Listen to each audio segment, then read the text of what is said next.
Hi everyone, Dennis Foley from Acoustic Fields. Today we're going to talk about drop ceilings and low frequency and room forms, because we get a lot of room forms. I think we get 30, 40 a day now. So I'm trying to,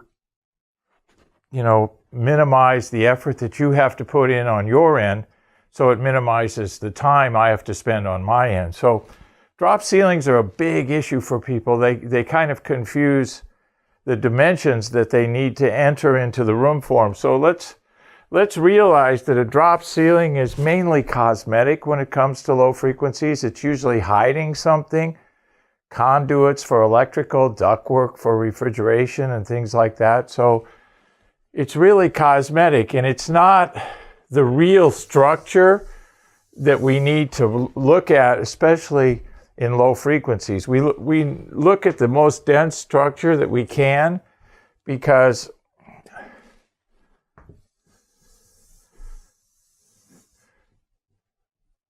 middle and high frequencies are about reflection, and a drop ceiling is really about those. It has nothing to do with the low frequency side of things. So if you have a drop ceiling and the structure above the drop ceiling, there might be 16 inches, there might be 12 inches.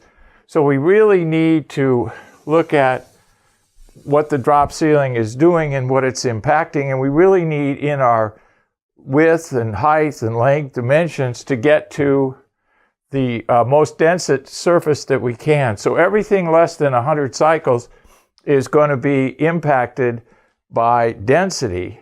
So we want to get that surface area first, whatever it is.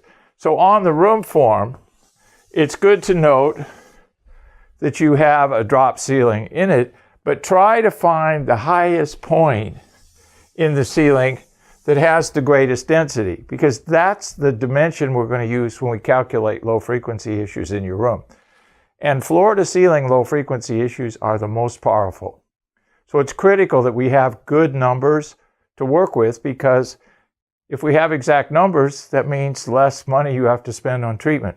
So let's note both on the room form, so I have an idea of what we need to do, because we may be able to take it out in some situations. We may not need it. It may be just put in and not covering up anything. Now, in other situations, you might have a lot of ductwork, you might have a lot of electrical piping and things like that, so we may have to keep it. But realize that it's all about density when it's low frequency.